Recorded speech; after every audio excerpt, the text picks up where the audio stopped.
नात्यांची अजब कहाणी ही शतकांच्याही पलीकडली ही वाट जादू नगरीची मोठी विचित्र कहाणी ही दोन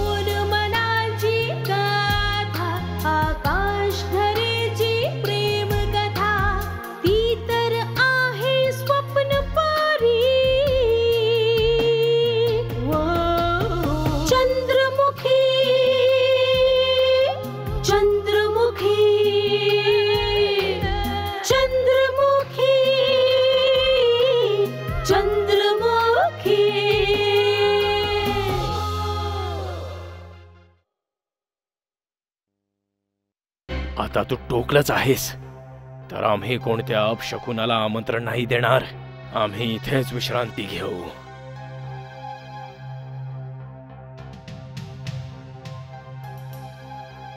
सर्वात जास्त वाईट तेव्हा वाटेल जेव्हा मी तुला आपल्या सोबत घेऊन जाईन. पुढे जाऊन हे जंगल आणखीनच भयंकर आणि मायावी बनेल. आमच्या अंदाजानुसार हा तोच युवराज आहे त्याची सूचना आम्हाला मिळाली होती. परंतु हे जाणून घ्यायला हवं की हा जिवंत आहे की मृत्यू पावलाय. आपल्या गावात कुलदेवीचं मंदिर पूर्व दिशेला आहे आणि तुम्ही पश्चिमेला जाताय. अगं चंदा, ते कुलदेवीचं नामस्मरण करत इकडे कधी आले कळलंच नाही. भले तुमचा सावत्र पुत्र भानु प्रतापने आपलं डोकं आपटून आपटून आपले प्राण जरी दिले तरी तो वनराजला हानी नाही पोचवू शकत. हा तुझा भाऊ मानवाच्या रूपात एक दानव आहे. जर तुम्ही अशाच वागत राहिलात तर या गावातून तुम्हाला सन्मानच काय, धिक्कारही नाही मिळणार. महाराणी तशा नाही जशा सर्वांना दाखवतात. गावकऱ्यांसमोर तर किती दानशूर बनतात महाराणी. तर मग एवढ्या महाराणी असूनही जंगलामध्ये काय करत होत्या? नक्कीच महाराणीच्या कुकर्मांना कंटाळून महाराजांनी त्यांना राज्याबाहेर काढलं असेल. म्हातारपणात माझी अशी दुर्दशा होईल असं मी कधी विचारच केला नव्हता बाळा. असं काही घडण्यापूर्वी परमेश्वरा तुम्हाला उचलून का नेलं नाहीस? मला घेऊन जा प्रभू.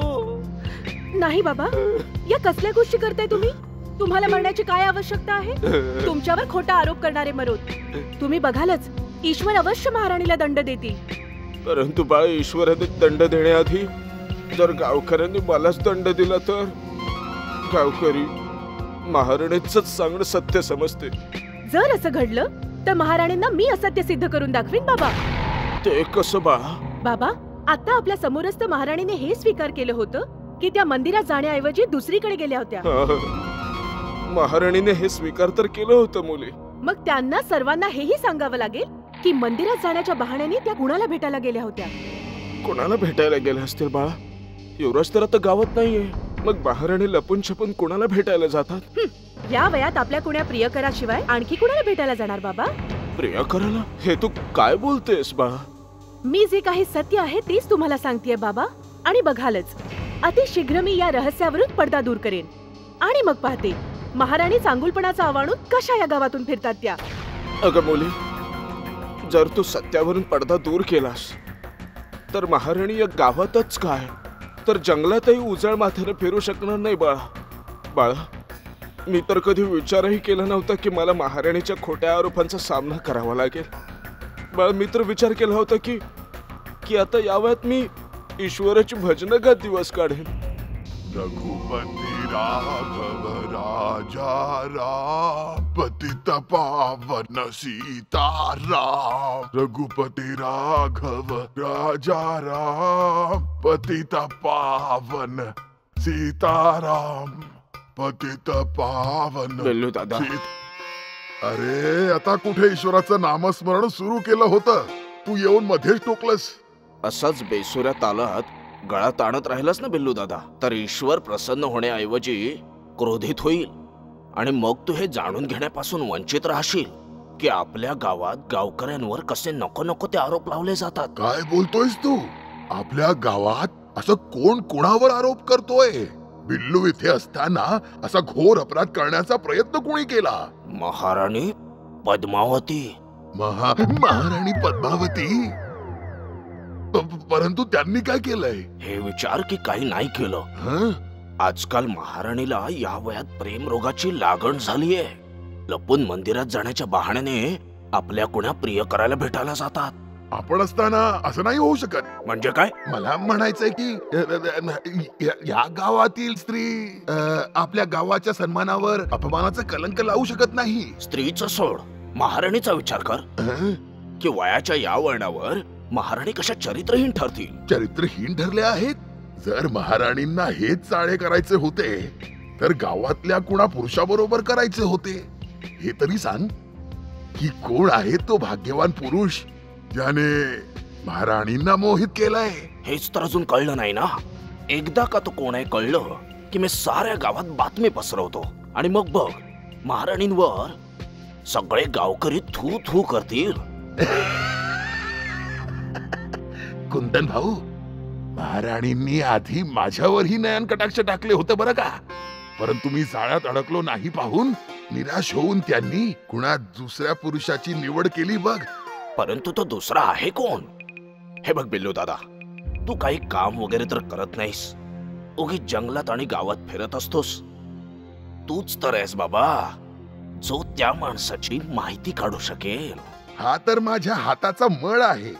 मी तर जमिनीत गाडलेल्या प्रियकरांचाही पत्ता लावलाय. परंतु मला एक सांग कुंदन भाऊ, हे सर्व कारस्थान वनराजला माहित आहे का? अरे जेव्हा वनराजाला आपल्या आईच्या या कृष्ण कृत्याचा पत्ता लागला तेव्हा घरात मोठं महाभारत घडलं आणि वनराज हं? गाव सोडून निघून गेला. समजलो. म्हणून आजकाल वनराज दिसत नाही कुठे आपल्याला. मी पण विचार करतोय की वनराज आपलं तोंड लपवून कुठे फिरतोय. आता वनराज कधी दिसणार पण नाही. हं? आईच्या अशा वागण्याने दुःखी होऊन तो गाव सोडून निघून गेला. गाव सोडून निघून गेला? राम राम राम राम राम, कसं घोर कलियुग आलंय. अरे आधी सतयुगात तर आईची ईश्वर समजून पूजा केली जायची आणि आजकालच्या मातांनी तर कुळच बुडवून टाकलंय. हं? आपल्याला काय, जो जसं करेल तसं भरेल. तू तुझे धूर्त डोळे महाराणींवर नजर ठेवायला वापर आणि लगेच माहिती काढ की लपून छपून महाराणी कोणाला भेटायला जातात. चिंता करू नको कुंदन भाऊ. बिल्लूचे हे डोळे महाराणीच काय तर तिच्या सावलीचाही पाठलाग करताना दिसतील. वा, मित्र असावा तर तुझ्यासारखा. आता मी निघतो. जय रघुनंदन. जय रघुनंदन. त्या मूर्ख कुंदनला काय माहित मला सांगतोय की महाराणींवर तुझी नजर ठेव, परंतु महाराणी तर माझ्या डोळ्यात सामावलीत. रघुपती राघव राजा राम पतित पावन सीताराम. नजर ठेवून बस. अगं मुलींनो, महाराणीवर तर आता माझे डोळे दिवस रात्र लागलेले असतील. आता बघाच, एक दिवस मी त्यांना त्यांच्या प्रियकरासोबत रंगी हात पकडून दाखवीन. जर असं झालं ना चंदा, तर महाराणी आपल्या गावात कधीच तोंड पण नाही दाखवू शकणार. जर असं झालं ना चंदा, तर महाराणी आपल्या गावात कधीच तोंड पण नाही दाखवू शकणार. अगं गावामध्ये सोडा, आता सगळ्या जगात महाराणींना आपलं तोंड लपवावं लागेल. हे परमेश्वरा, प्रेमाचे रंग उधळण्याआधी त्यांनी आपला पुत्र वनराजला तर नीट वाढवून आपल्या पायावर उभं करायला हवं होतं. हा केसू, युवराज स्वतः विवाह योग्य झालाय आणि महाराणी आपल्या पुत्राचा विवाह सोडून आपल्या विवाहाच्या विचारात आहे. हीच तर कलियुगाची माया आहे मृगया. स्वतःच्या सुखासाठी महाराणी आपल्या पुत्राचं जीवन नरक बनवती. बिचारा वनराज. ते तर आहेच, पण एक गोष्ट कळत नाही की महाराणींच्या या कृत्याचा वनराजने कसलाच विरोध नाही केला. केला असला तरी कुणाला माहित. महाराणी खूपच चतुर आहे, घरातल्या गोष्टी बाहेर नाही पडू देत. असंही होऊ शकतं की युवराजला अजून आपल्या मातेच्या दुष्कर्मांचा पत्ताच नसेल. वनराजला सगळं माहितीये. काय? वनराजला सगळं माहितीये? मग तो गप्प का आहे? गप्प बसण्याशिवाय त्या बिचाऱ्याच्या हातात काय होतं? बिचारा महाराणीच्या पापांना सहन करू शकला नाही आणि कायमसाठी गाव सोडून निघून गेला. निघून गेला? पण कुठे? मी तर त्याला काही दिवसांपूर्वी देवधर बाबांच्या झोपडीकडे जाताना पाहिलं होतं. काही दिवसातच तर राजा रंक होतो आणि रंक राजा. आज महाराणांची झोपडी वनराज शिवाय रिकामी आहे. जर माझा विश्वास नसेल तर स्वतः जाऊन बघा. नाही नाही, तू इतकं विश्वासाने सांगतेस तर मान्य करावंच लागेल. महाराणी सुद्धा किती निर्दयी आहेत. महाराणींचं तोंड समोर येतच मला तर नागिणीचंच तोंड दिसतं. खरं बोलतेस तू. त्या नागिणीने दंशही केला, तोही आपल्याच पुत्राला. अशी आई असण्यापेक्षा नसती तर चाललं असतं. बस मला एकदा कळायला हवं की महाराणींचा कृष्ण कन्हैया कोण आहे. मग बघा, महाराणी आणि त्यांच्या कृष्ण कन्हैयाला जोड्यांचा हार घालून त्यांची वरात नाही काढली ना, तर माझं नाव पण चंदा नाही. प्रिय तुझ्या दर्शनाला आतुरले अरे डोळे. अरे, हे झाडांमागे लपत छपत कोण चाललंय?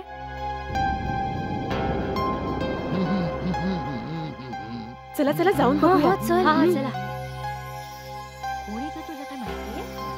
सांभाळून चला, बघायला नको तो आपल्याला.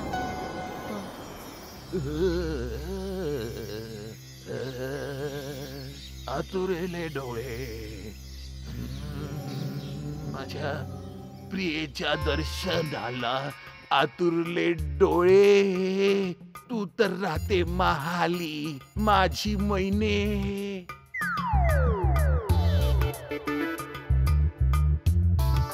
मैना प्रिय तुझ्या दर्शनाला आतुरले डोळे. तू तर राहते महाली माझी मैने. प्रिय तुझ्या दर्शनाला आतुरले डोळे. अगं हे तर बिल्लू काका आहेत. परंतु हे बिल्लू काका असे लपत छपत कुठे चाललेत? कदाचित हे महाराणींना भेटायला तर नाही चालले. गपगम मृगया, तू पण ना विचार न करता काहीही मी बोलतेस. नीट विचार करूनच बोलतीये. मला तूच बघ ना, बिल्लू काका कसे सजून धजून चालले होते. नेहमी फाटकी तुटकी वस्त्रे घालणारा निर्धन अचानक अशी कशी नवीन वस्त्रे घालून मिरवतोय. हे बघा, तुम्ही उगीच भांडू नका. आपण स्वतः जाऊन बघूया की बिल्लू काका कुठे जातायत. चला पाठलाग करूया. चला. प्रियेच्या दर्शनाला आतुरले डोळे. तू तर राहते महाली माझी मैने.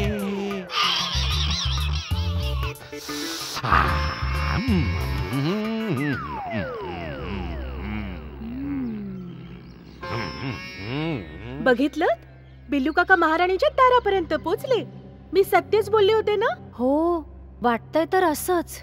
वाटतंय नाही, हे साक्षात डोळ्यांनी पाहिलेलं सत्यच आहे. अवश्य काही ना काही घडतंय दोघात. नाहीतर बिल्लू काका अशा प्रकारे महाराणींच्या घरी लपून छपून नसते आले.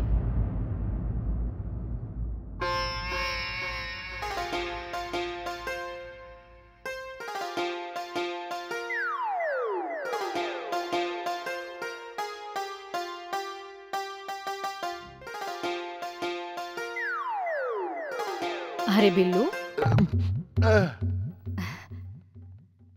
ये ये.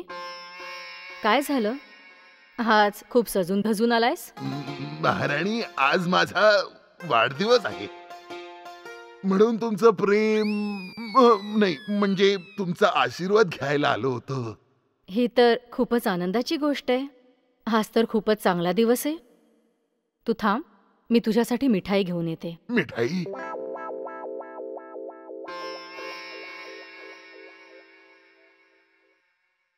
हे घे बिल्लू, तोंड गोड कर. वाह महाराणी वाह, इतकी वर्षे झाली परंतु तुमच्या हातून मिठाई मिळाल्यावर मला असं वाटतंय की माझा वाढदिवस आज पहिल्यांदाच आहे. तुमचं प्रेम पाहून माझे डोळे कसे भरून आलेत. अरे बिल्लू, तू तर अगदी लहान मुलासारखा रडायला लागलायस. वाढदिवसाच्या दिवशी रडू नये, फक्त आनंदी राहावं. हे माझे आनंदाचेच अश्रू आहेत महाराणी.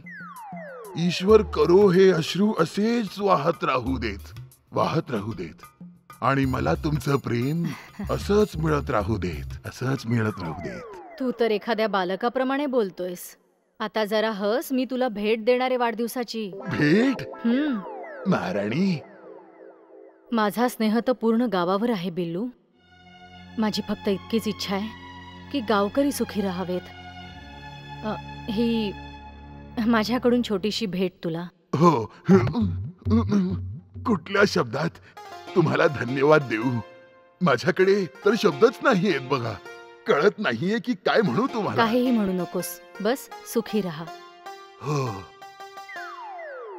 महाराणी, हा, आजकाल वनराज कुठे दिसत नाहीयेत. ते सकुशल तर आहेत ना? हो, वनराज अगदी ठीक आहे, परंतु आता तो नगरात गेलाय. असं होय, नगरात गेलेत. तरीच मी म्हणतोय आजकाल त्यांचं दर्शन नाही होत आहे. जर तुम्हाला वाईट वाटणार नसेल तर एक गोष्ट बोलू? हा, बोल ना. जर युवराजांच्या अनुपस्थितीत तुम्हाला काही अडचण आली, जर तुमच्यावर काही संकट आलं, तर विना संकोच माझी आठवण करा. तुमची सेवा करायला मला आनंद वाटेल. आभार आहे तुझे. जर असं काही घडलं तर मी तुला नक्कीच सांगेन.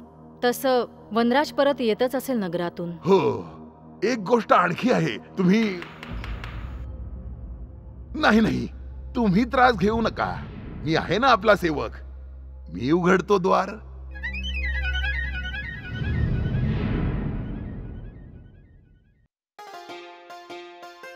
अहो बिल्लू काका, तुम्ही इथे? हो, महाराणी आत आहेत? आहेत तर. ये आत ये, आत ये. प्रणाम महाराणी. सुखी रहा कस्तुरी. ये बस ना. महाराणी, माझ्यासाठी काही सेवा असेल तर सांगा. नाही बिल्लू, कस्तुरी तशीही इतकी सेवा करते की कुणा दुसऱ्याच्या सेवेची गरजच नाही पडत. आता तू जा, मला कस्तुरीशी काही महत्वाचं बोलायचंय. होय महाराणी. उद्या मी परत येईन. कदाचित माझ्या योग्य काही सेवा असेल. जय श्रीराम. ये कस्तुरी.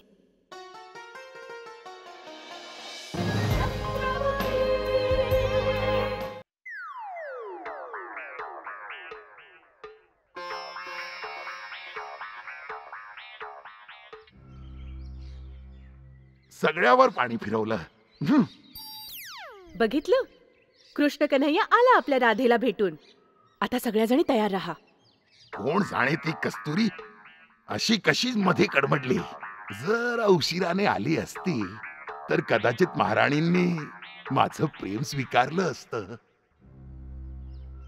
चला, सगळी साज सजावट वाया गेली. काही हरकत नाही.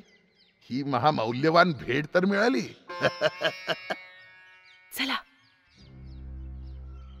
महाराणींचं प्रेम नाही मिळालं तर काय झालं?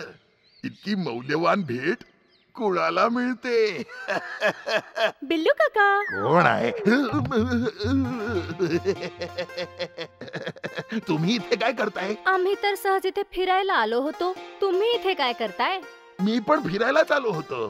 पण फिरता फिरता मला आठवलं की आज माझा वाढदिवस आहे, म्हणून परत घरी चाललो होतो. मग व्हा बाजूला, मला जाऊ द्या. का खोटं बोलताय बिल्लू काका? खरं का नाही सांगत की तुम्ही महाराणींना भेटायला गेला होतात, परंतु कस्तुरीने येऊन तुमचा सगळा डाव मोडून टाकला? डाव मोडला? अरे हे डाव खेळ काय बोलताय? सगळं कळत नाहीये मला. चला व्हा बाजूला, जाऊ द्या मला. बिल्लू काका, हे तरी सांगा आम्हाला, महाराणींनी ही कसली भेट दिली आणि ती कोणत्या आनंदात दिलीये? बघा बघा बघा, मला हे सगळं विचारू नका. हे बघा, मला क्रोधित करू नका. जर मी क्रोधित झालो ना तर मी काय करेन मला माहित नाही. जोपर्यंत शांत असतो ठीक असतो. मी लहानपणी जेव्हा तालमीत जायचो तेव्हा माझ्या गुरूंनी सांगितलं होतं की मुलींच्या तोंडी लागू नकोस. म्हणून मी शांत राहून आपल्या कामाला जातोय. रघुपती राघव राजा राम पतित पावन सीताराम. बिचारे बिल्लू काका कसे उलट्या पायाने पळाले. पळाले नसते तर काय केलं असतं? त्यांच्या मनात काळजे आहे. बिचारे आपल्याला मनातल्या मनात दोष देत असतील. अगं, आपल्यापेक्षाही जास्त ते कस्तुरीला दोष देत असतील. बिचाऱ्यांच्या साऱ्या स्वप्नांवर पाणी पडलं.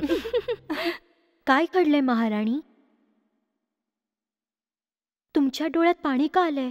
काही नाही महाराणी, तुमची सेवा करता करता तुमच्याविषयी खूप काही जाणते आता मी. तुमची कोणतीही गोष्ट माझ्यापासून लपून नाही राहू शकत. कस्तुरी, माझ्याकडे वनराची चिंता करण्याशिवाय आता काम काय उरलंय?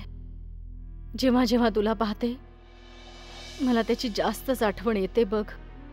माहित नाही त्या घनदाट जंगलात कुठे भटकत असेल माझा बाळ. महाराणी, वनराज आता काही बालक नाही आहेत. ते प्रत्येक परीक्षेत सफल होतील. अस्त्र-शस्त्र चालवण्यात त्यांच्यासारखा निपुण कोणीच नाहीये. मग तुम्हाला कोणत्या गोष्टीचं भय आहे? भय तर मला कशाचंच वाटत नाही कस्तुरी, पण भीती वाटते की जशा प्रकारे दुर्भाग्याने माझ्यासोबत खेळ खेळलाय, कुठे तेच दुर्भाग्य माझ्या वनराजच्या नशिबी न लिहिलं जाओ. वनराजने दुःखाशिवाय अजून काही पाहिलंच काय आहे? कोणतंही दुर्भाग्य युवराजांचं काहीच वाकडं करू शकत नाही. महाराणी, मातेचं प्रेम पुत्राचं कवच बनून सदैव त्याची रक्षा करतं. हा माझाच नाही तर माझ्या बाबांचा पण विश्वास आहे. देवधर बाबांच्या विश्वासानेच तर माझ्या मनात इतकं धैर्य आलंय कस्तुरी. नाहीतर वनराज माझ्यापासून दूर गेल्यानंतर मी तर कधीच मोडून पडले असते.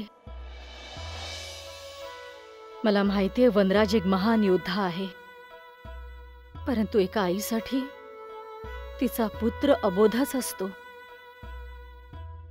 माहित नाही तो त्या घनदाट जंगलात हिंस्र पशूंच्या सानिध्यात तो त्याचं ध्येय कसं पूर्ण करू शकेल. महाराणी, आपल्या मनावर तुम्हाला दगड ठेवून हे विसरावंच लागेल की युवराज भयंकर जंगलात गेलेत.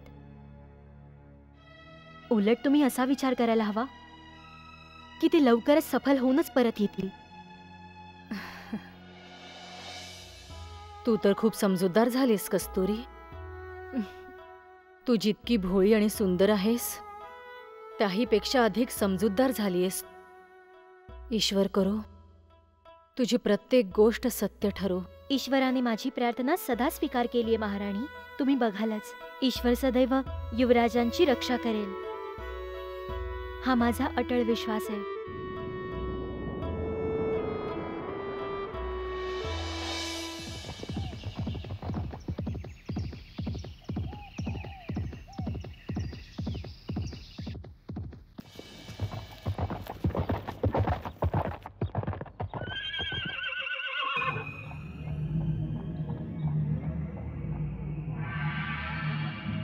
पवन, हे कुठे आलो आपण? बहुतेक रस्ता चुकलोय. इथे मनुष्यच काय, पशुही दिसत नाहीये.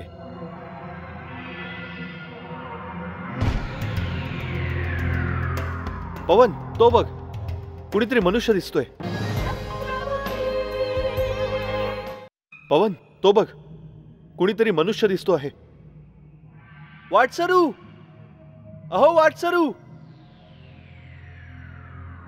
असं वाटतंय त्याला माझा आवाज ऐकू गेला नाही. त्याच्या जवळ जाऊया.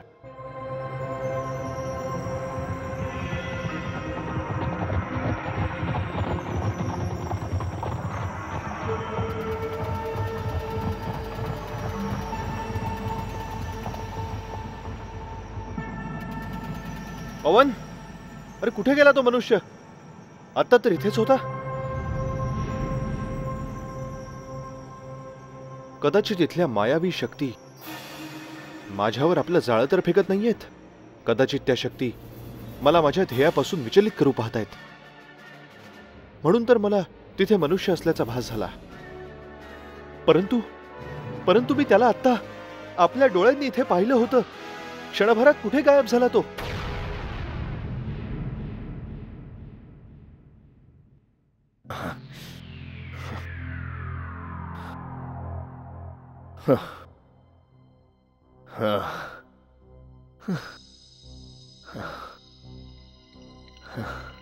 काहीच कळत नाहीये की जाऊ तरी कुठे जाऊ.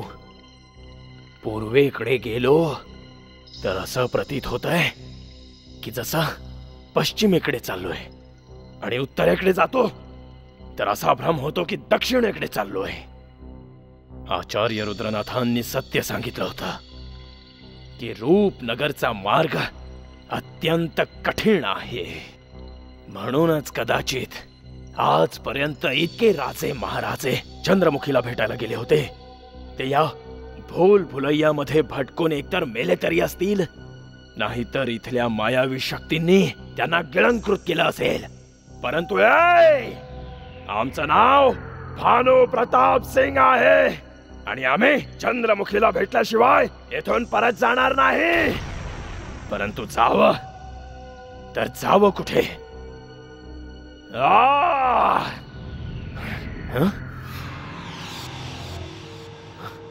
झोपडी? या भयंकर जंगलात झोपडी? कदाचित ही काही मायावी झोपडी तर नाही. आम्हाला वाटतंय की नक्कीच मायावी झोपडी असणार ही.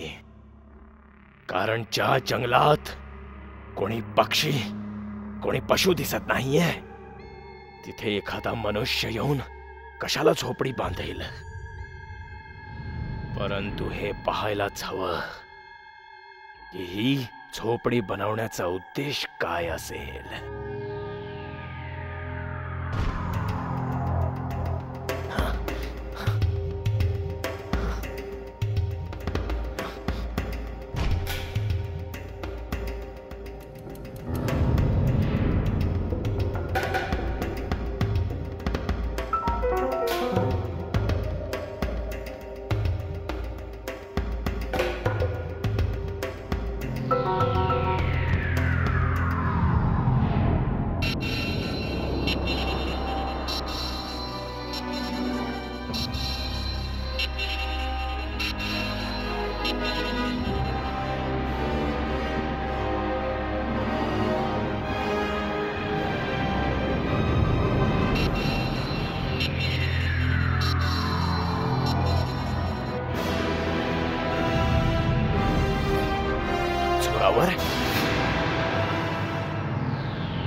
जोरावर आणि कैद. जोरावर जोरावर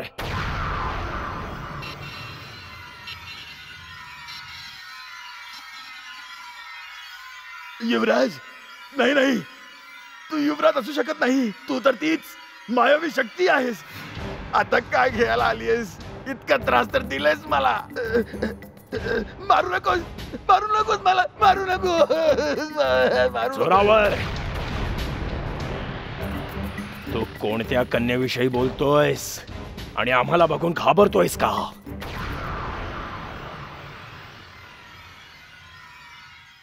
युवराज, युवराज, तुम्ही गेल्यापासून मी तर असाच घाबरून घाबरून जगत होतो. परंतु आज तुम्हाला बघून माझ्या जीवात जीव आलाय. ईश्वराने माझं ऐकलंय आणि वेळ असताना तुम्हाला इथे पाठवलंय. नाहीतर मी या झोपडीत मृत्युमुखी पडलो असतो. परंतु कुणाच्या आदेशावरून तू तिथून निघालास? आम्ही तिथे झोपलो होतो आणि तू आमच्या सैनिकांना घेऊन पळून गेलास. नाही नाही युवराज, नाही नाही, मी कुठे तुम्हाला सोडून पळालो? मी तर तुमच्या आजूबाजूलाच पहारा देत होतो. अचानक ती एक अतिशय सुंदर युवती आली आणि मला मूर्ख बनवून बंदी बनवून घेऊन आली. बंदी बनवलं आणि तेही एका कन्येने? अरे मूर्खा, तुम्ही सगळे एका कन्येकडून हरलात. तुला तर कुठेतरी जाऊन जीव द्यायला हवा. जर अलकापुरीमध्ये कुणाला या गोष्टीची माहिती कळली तर लोक हसतील आमच्यावर की भानू प्रतापचा भावी सेनापती एका जंगली कन्याकडून पराभूत झाला. युवराज, ती साधारण कन्या नव्हती. हो, ती मायावी कन्या होती. हो, मायावी कन्या? मायावी कन्या? हे तुला कसं कळलं? ती तुमचं रूप घेऊन आमच्या समोर आली होती. आमचं रूप? हे तू काय बडबडतोय जोरावर? आम्हाला काहीच कळत नाहीये. ती आमचं रूप कशी घेऊ शकत होती? समजावतो युवराज, परंतु तुम्ही थोडा धीर धरा, थोडं शांत व्हा. मी तुम्हाला सगळं काही सांगतो. त्या रात्री ती तुमच्या सारखंच रूप धरून आमच्या समोर आली आणि समोर आल्यावर तिने आम्हाला पुढे जाण्याचा आदेश दिला. मला वाटलं आपण स्वयं आदेश देता येते, मी माझ्या सैनिकांना घेऊन पुढे चालत गेलो. मग काय झालं? मग त्या कन्येने अचानक आपलं रूप सोडून दिलं आणि तिच्या खऱ्या रूपात आली. तेव्हा कुठे मला कळलं युवराज की ती मायावी कन्या होती आणि आम्ही मायावी जाळ्यात अडकलो. त्यानंतर तिने दोन्ही सैनिकांना आणि मला बंदी बनवलं. आमचे ते 2 सैनिक कुठे आहेत? ते तर आता या जगाचा निरोप घेऊन वर जाऊन बसले. तुला म्हणायचं आहे की आमचे ते सैनिक मृत्यूच्या मुखात गेले? हो युवराज, दोघांना त्या आदिमानवाने खाऊन टाकलं. एक आदिमानवाला आधी एका सैनिकाला घेऊन गेला, मग आला आणि दुसऱ्याला घेऊन गेला आणि आज युवराज, आज माझी वेळ होती. अजूनपर्यंत आम्हाला चंद्रमुखीच्या सावलीचं सुद्धा दर्शन नाही झालं आणि आमचे 2 सैनिक मारले गेले. तू खोट तर नाही बोलत ना झोरावर? एक वेळी ईश्वराच्या समोर खोटं बोलू शकतो युवराज, परंतु आपल्या समोर खोटं नाही बोलू शकत. युवराज, या आधी की तो आधी मानव मला त्याचं भोजन बनवेल, मला इथून कुठेतरी दूर घेऊन चला. आता तर त्याची भूक आणखीच वाढली असेल. युवराज, माझ्या बरोबरच कुठे आपले प्राण संकटात ना पडो. मला इथून सोडून घेऊन चला युवराज. घाबरू नकोस. आम्ही इथे असताना कोणतीही मायावी शक्ती तुझं काहीच वाकडं नाही करू शकत. तरीही तुझ्या मनातली भीती दूर करण्यासाठी आम्ही तुला या मायावी स्थानापासून दूर घेऊन जातोय.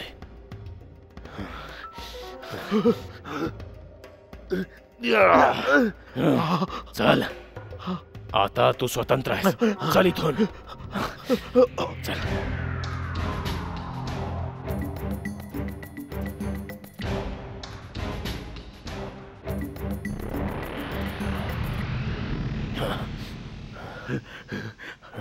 हे सुरावर, काय तुला कुण्या प्राण्याचा आवाज ऐकायला आला का? हो युवराज, दूर कुठेतरी घोड्याचं किंकाळणं ऐकू आलं. हो, आम्हालाही घोड्याचं किंकाळणं ऐकू आलंय.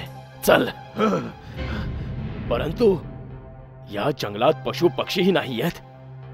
तिथे एक पाळीव घोडा कसा असू शकतो? मला तर असं वाटतं युवराज की कोणती मायावी शक्ती आपल्याला परत त्याच्या जाळ्यात अडकवू पाहते.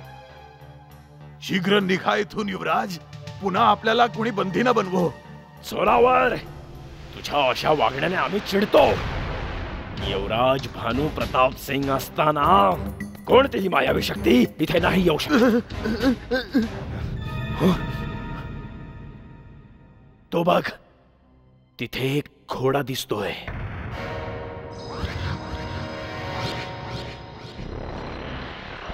हो, तो घोडा आहे युवराज, पण तो घोडा नाहीये. नाही. तो घोडा नाहीये?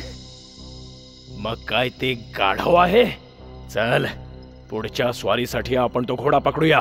नाही युवराज, ती अवश्य कुठली तरी मायावी शक्ती आहे जी आपल्याला तिच्या जाळ्यात अडकवून बंदी बनवू पाहते. नाहीतर तुम्हीच विचार करा युवराज, आपल्या मालकाशिवाय एखादा घोडा या जंगलात काय करायला येईल? आता जास्त विचार करून आपण आपले प्राण संकटात नका टाकू युवराज. आपली रक्षा करणं माझा धर्म आहे, माझं कर्तव्य आहे. म्हणून सेवकाच्या आग्रहाला नकारू नका आणि शीघ्र इथून निघूया युवराज. तू इतका आग्रह करतोयस तर आम्ही हट्ट करणार नाही. परंतु आता आपण जायचं तरी नक्की कुठे? आता तू सांग. एक क्षण न दवडता आपल्याला या घोड्याच्या ठीक विरुद्ध दिशेने धावत सुटलं पाहिजे युवराज. घोड्याच्या विरुद्ध दिशेने धावूयात? परंतु का? आता आणखीन प्रश्न करू नका युवराज. मला आपल्या प्राणांपेक्षा तुमच्या प्राणांची चिंता जास्त आहे. तिकडे जाऊन बघू हा घोडा काय करतोय. तुम्हाला सांगतो युवराज, हा घोडा कुणी भयानक पशुत परिवर्तित होईल. परंतु छोरावर, ते बघा, ते बघा युवराज, तो घोडा कसा आपल्याकडे पाहतोय. असं वाटतं युवराज, तो आत्ताच आपल्यावर आक्रमण करील. आपल्याला धावायला हवं. चला निघूया इथून युवराज. धावा युवराज, धावा इथून, धावा युवराज, चला.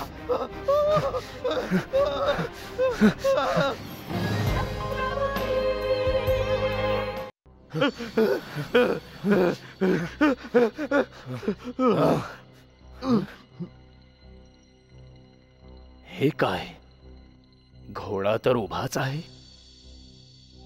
आपण मूर्ख तर नाही बनलो ना झोरावर? नाही नाही युवराज, बघाच तुम्ही, आता हा घोडा कुणा जंगली पशुत बदलून जाईल आणि आपल्याला कळणार सुद्धा नाही. असे चमत्कार मी बंदी असताना खूप बघितले.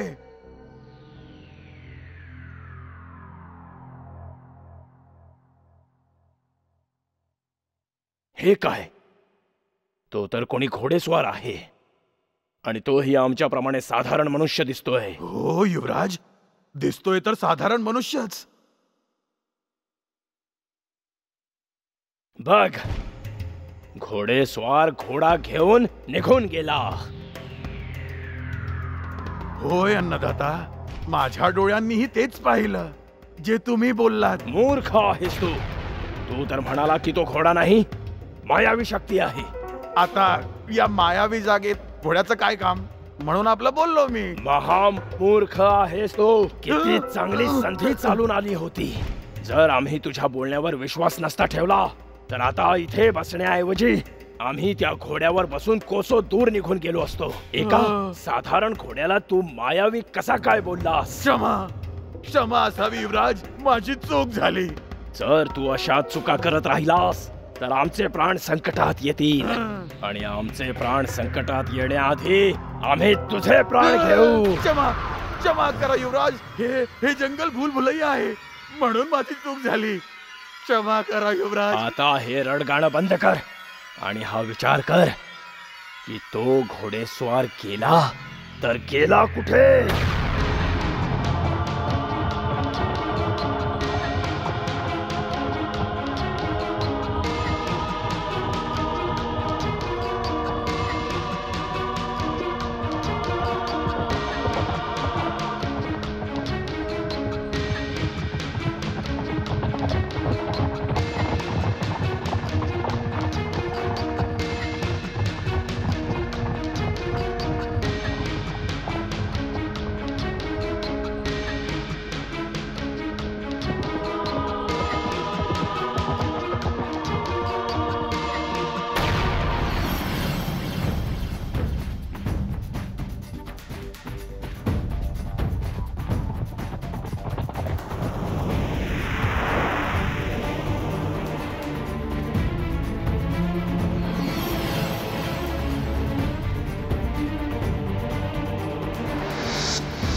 कोण आहे?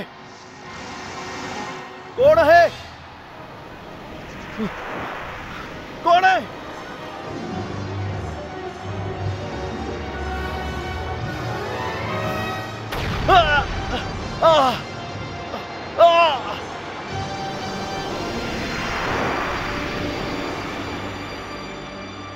कोण आहेस तू?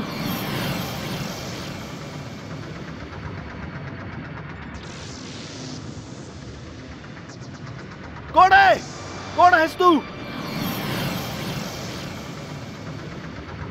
समोर काय येत नाहीयेस? हा, लपून काय बसतोस? समोर ये.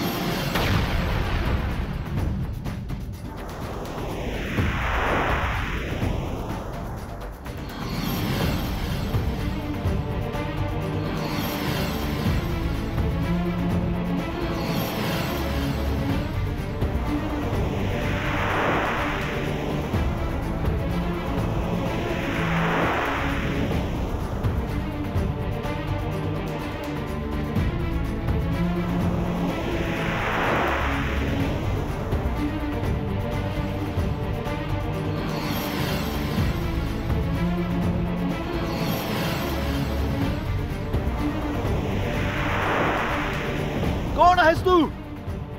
हिम्मत असेल तर समोर ये. कोण आहे?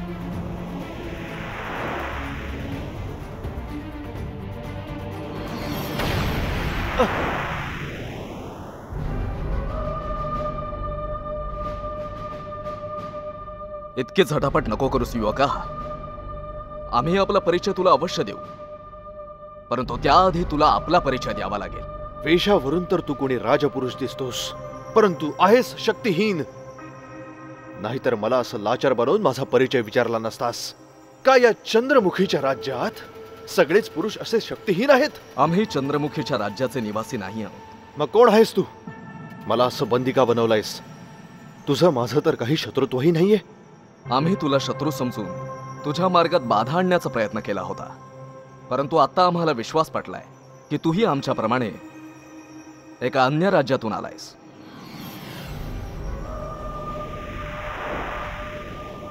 म्हणून तुला मुक्त करतो.